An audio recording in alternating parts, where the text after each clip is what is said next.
देखिए, अक्षय तृतीया एक ऐसा विशेष और शुभ दिन है जिसको अगर अच्छे से पालन किया जाए तो वह आपको अनंत गुना अक्षय पुण्य फल प्रदान कर सकता है। ये एक ऐसा विशेष दिन है जिस दिन किया गया कोई भी धार्मिक कार्य, तपस्या, नाम जप, दान और पुण्य कर्म अनंत काल तक आपके साथ रहते, यानी वह अक्षय बन जाता है।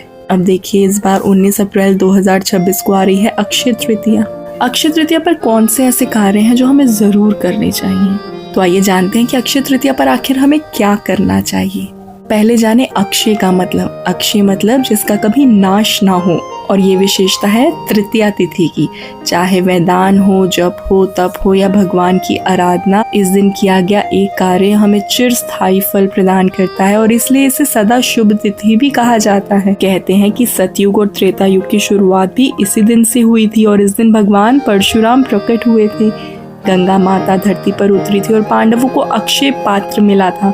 इसी दिन से मंदिरों में चंदन यात्रा का आरंभ होता है, यानी इस गर्मी के समय में भगवान के श्री विग्रहों को चंदन लगाया जाता है। आइए अब देखते हैं कि इस अक्षय तृतीया हमें ऐसे कौन कौन से कार्य करने चाहिए। सबसे पहला कार्य है प्रातः काल में स्नान करना, और वह भी ब्रह्म मुहूर्त में। अगर आप ब्रह्म मुहूर्त में स्नान नहीं कर सकते तो कम से कम सूर्योदय से पहले अवश्य स्नान कर लेना चाहिए। दूसरा जो महत्वपूर्ण कार्य है आपको करना चाहिए वह है तुलसी पूजन और सूर्य को अर्घ्य देना। देखिए, जैसे स्नानों में यमुना का स्नान श्रेष्ठ है, वैसे ही सेवाओं में तुलसी सेवा सर्व तीर्थ के समान मानी गई है। वैशाख मास में तुलसी की सेवा विशेष रूप से इसलिए भी की जाती है क्योंकि ये मास स्वयं भगवान विष्णु को अत्यंत प्रिय है और तुलसी देवी उनकी अनन्य सेविका है।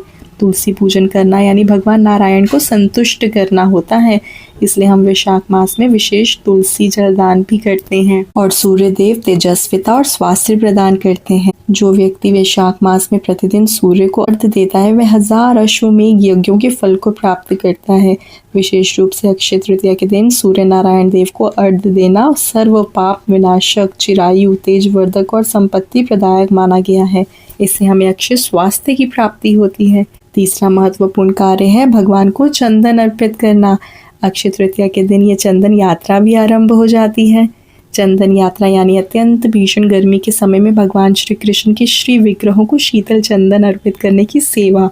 देखिए, जो भक्त वैशाख मास में विशेषकर माधव तिथि यानी अक्षय तृतीया पर भगवान श्री हरि को चंदन, जल और पुष्पों से पूजित करता है वह परम गति को प्राप्त करता है।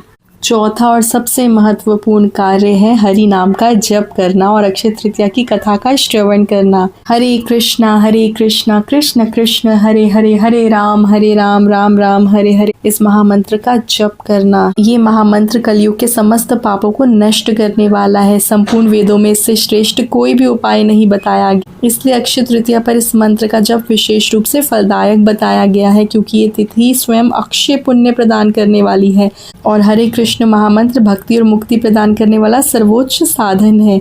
इसलिए इस दिन अधिक से अधिक मात्रा में हरे कृष्ण महामंत्र का जप करना चाहिए क्योंकि इस दिन किया गया नाम जप भी अक्षय बन जाता है।